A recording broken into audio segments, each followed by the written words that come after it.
Dear friends, मैं हूं Shankar sir और आज की क्लास में आप आरएसएस एजुकेशन ग्रुप के अंतर्गत ललित्यवाद कवित्री की वाक कविता का पार्ट सेकेंड अभ्यास प्रश्न अध्ययन करेंगे। अभ्यास प्रश्नों पर चर्चा करेंगे। तो आइए स्टार्ट करते हैं पहले प्रश्न से। सर्वप्रथम पहले प्रश्न को आप देखिए। प्रश्न नंबर 1 है, रस्सी यहाँ किसके लिए प्रयुक्त हुआ है और वह कैसी है। तो देखिए, रस्सी अगर आप देखेंगे तो रस्सी क्या है? रस्सी सांसारिक भव बाधा है जो उसे व्यक्ति को क्या करती है? बांधती है, अर्थात अपने अधीन कर लेती है। तो रस्सी का अर्थ यहाँ क्या है? रस्सी का अर्थ व्यक्ति की सांसारिक उलझनों से है, इस सांसारिक मोह माया से, इस संसार की बंधनों से, जिसमें व्यक्ति को अपने अधीन कर लेती है, जकड़े रहती है। और वह कैसी है? तो रस्सी कैसी है? रस्सी नश्वर है, वह नश्वर है क्योंकि उसे नश्वर का अर्थ क्या होता है? नश्वर का अर्थ होता है नष्ट होना। रस्सी नश्वर है जो कुछ ही समय में अर्थात अल्प समय के पश्चात क्षणभंगुर है, नष्ट हो जाएगी। तो इस प्रकार से आप इस प्रश्न का उत्तर लिख सकते हैं कि रस्सी यहाँ किसके लिए प्रयुक्त हुआ है? रस्सी यहाँ मनुष्य के लिए सांसारिक भवबाधा, सांसारिक बंधनों के रूप में के लिए प्रयुक्त हुआ है। और वह कैसी है? तो वह नश्वर है, अर्थात नष्ट होने वाली है, नाशवान है। ठीक है, तो आइए देखते हैं प्रश्न नंबर 2। प्रश्न 2 है आपका, कवयित्री द्वारा मुक्ति के लिए किए जाने वाले प्रयास व्यर्थ क्यों हो रहे हैं? तो यहाँ दूसरे प्रश्न में बताया गया है, पूछा गया है आपसे कि कवयित्री ने जो मुक्ति के लिए जो भी प्रयास किया है वो सारे प्रयास व्यर्थ क्यों जा रहे हैं। तो यहाँ कहने का आशय यह है कि कवयित्री का जीवन बीता जा रहा है, सारा समय व्यर्थ होता जा रहा है, नष्ट होता जा रहा है। तो जब कवयित्री का जीवन बीता जा रहा है, सारा समय उसका व्यर्थ होता जा रहा है, नष्ट होता जा रहा है, तो कवयित्री को ईश्वर से मिलने का मार्ग, ईश्वर से उसके नजदीक पहुंचने का मार्ग भी कठिन लग रहा है। तो इसके लिए वहां जाने का प्रयास व्यर्थ हो रहा है, जिसके द्वारा वो उसके मार्ग में बहुत सारी सांसारिक बाधाएं उत्पन्न हो रही हैं, बहुत सारे कष्ट हैं, जिसके कारण वो प्रभु के निश्चित गंतव्य तक, स्थान तक पहुंचने में अपने आप को विवश पाती है। उसके सारे प्रयास इसलिए क्या हो रहे हैं? सारे प्रयास व्यर्थ हो रहे हैं, उसकी साधना भी व्यर्थ होती जा रही है। तो इस प्रकार से आप लिख सकते हैं, तो साधना का परिणाम उसे प्राप्त नहीं हो पा रहा है, इसलिए उसके सारे प्रयास व्यर्थ हो रहे हैं। तो ऐसा आप इसमें लिख सकते हैं। अब बात करते हैं प्रश्न नंबर 3 की। तो देखिए, प्रश्न नंबर 3 है आपका, कवयित्री का घर जाने की चाह से क्या तात्पर्य है। तो यहाँ आप ध्यान देंगे, कवयित्री ने कहा है घर जाने की चाह है घेरे, तो इसका आशय घेरे कि कहाँ जाने की चाह? घर जाने की। तो मैंने आपको अभी जब पार्ट 1 में पढ़ाया था, इसके भावार्थ को तो बताया था। तो परमात्मा के घर जाने की बात करती है, परमात्मा से मिलने की बात करती है। जो कवयित्री घर जाने की चाहती, वो परमात्मा को ही अपना घर मानती है। अपने इस शरीर को, देह को त्याग कर अपनी आत्मा परमात्मा के चरणों में लीन करना चाहती है। तो परमात्मा से मिलन की जो आस है, रास्ता है, वह उसका, इसका तात्पर्य है घर जाने की चाह से तात्पर्य है परमात्मा से मिलने का आश्रय या परमात्मा से मिलन का मार्ग। तो आप इस आंसर को लिख सकते हैं। अब बात करते हैं प्रश्न नंबर 4। तो देखिए, प्रश्न नंबर 4 है, भाव स्पष्ट करना है। तो किसी भी कविता का भाव स्पष्ट जब करना होता है तो उसका आशय होता है अर्थ लिखने से, कि उसका तात्पर्य क्या कह रहा है वो कविता। भाव स्पष्ट करने में आपका क है, जेब टटोली कौड़ी न पाई।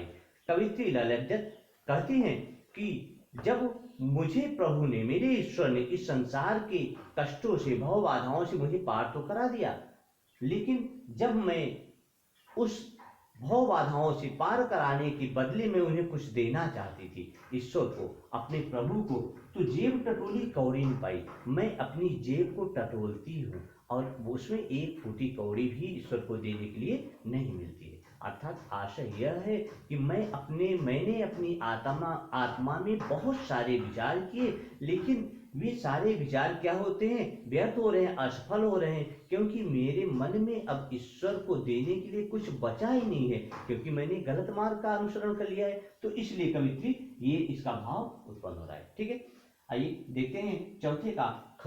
तो चौथे का ख अगर आप ध्यान देंगे तो ख में कह रहे हैं, खा खा कर कुछ पाएगा नहीं, न खाकर बनेगा अहंकारी। यहाँ कवित्री ललित कहती है कि मनुष्य भोग करके क्या करता है, अपना शरीर तो नष्ट करता है। जो मनुष्य भोग करता है वह भोग करने में अपने शरीर को तो नष्ट करता है और उसे कोई उपलब्धि भी प्राप्त नहीं होती है और वह परमात्मा से दूर भी होता है। इस प्रकार से भोग करना एक प्रकार का क्या है, अगर आप देखेंगे तो इसमें देखेंगे खा खा कर कुछ पाएगा नहीं, अर्थात भोग करना एक प्रकार का क्या है, भटकाव है। और इस भटकाव में व्यक्ति परमात्मा से और संसार से भी दूर हो जाता है।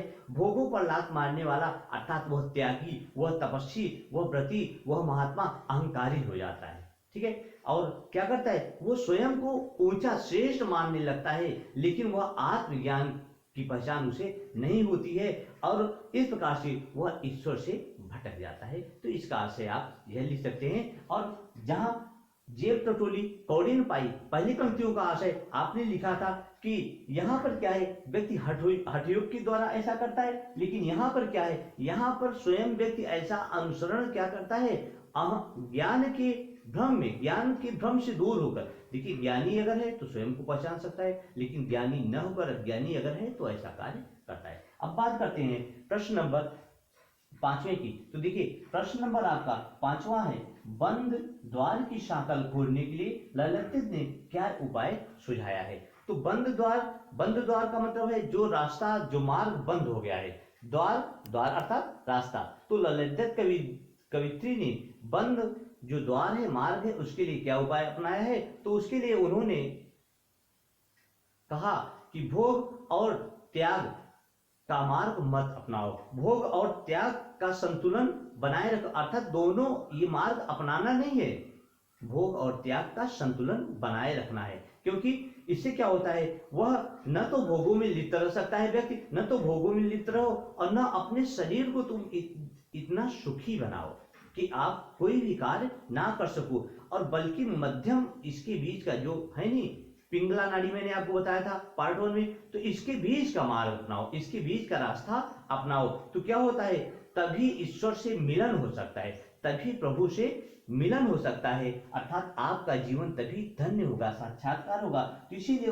कवित्री ने कहा है, बंद द्वार की सांकल खोलने के लिए ललित ने यही उपाय सुझाया है। अब बात करते हैं प्रश्न नंबर 6वें की। तो ईश्वर प्राप्ति के लिए बहुत से साधक हठ योग जैसी कठिन साधना भी करते हैं, लेकिन उससे भी लक्ष्य की प्राप्ति नहीं होती। जो भी साधक होते हैं, बहुत सारी कठिन साधना, कठिन तपस्या करते हैं, लेकिन उस कठिन तपस्या और साधना से भी उनका वो मार्ग सरल नहीं होता, वो मार्ग उन्हें प्राप्त नहीं होता, लेकिन उससे भी लक्ष्य प्राप्ति नहीं होती है। यह भाव किन पंक्तियों में स्पष्ट होता है, तो आपको बताना है। देखिए, मैंने आपको जो पार्ट 1 में कविता पढ़ाई थी, उन कविताओं में आप देखेंगे तो जो तीसरी कविता थी, आई सीधी राह से गई न सीधी राह, सुसुम सेतु पर खड़ी थी बीत गया दिन आह, जेब टटोली कौड़ी न पाई माझी को धू क्या उतराई। आपने ये पंक्तियां देखी होंगी। तो वो कविता नंबर 3 की है। तो इस कविता के अंदर ये भाव प्रकट होता है, उसे आप लिखकर व्यक्त कर देंगे। ठीक है, अब बात करते हैं इस चैप्टर के अंतिम प्रश्न की, जो अभ्यास का अंतिम प्रश्न है। इसके बाद कुछ प्रश्न आपके होंगे जो रचना और अभिव्यक्ति के होंगे, उन्हें आपको स्वयं करना है। तो देखते हैं प्रश्न नंबर 7वें को, ज्ञानी से कवित्री का क्या अभिप्राय है। तो 7वां प्रश्न आपका कहता है, ललित कवित्री का ज्ञानी होने से क्या अभिप्राय है। तो आप उसका आंसर लिख सकते हैं कि ज्ञानी होने से कवित्री ललित का यह आशय है कि जिसने परमात्मा को जाना हो, जिसने प्रभु का साक्षात्कार किया हो, जिसने ईश्वर को पहचान लिया हो, जिसने अपने मन से, अपने तन से, अपनी संकल्पना से प्रभु की भक्ति को प्राप्त कर लिया हो, तो यह आप इसका आंसर लिख सकते हैं कि ज्ञानी से कवित्री का यह अभिप्राय है। तो आज के लिए बस इतना ही। Thank you so much.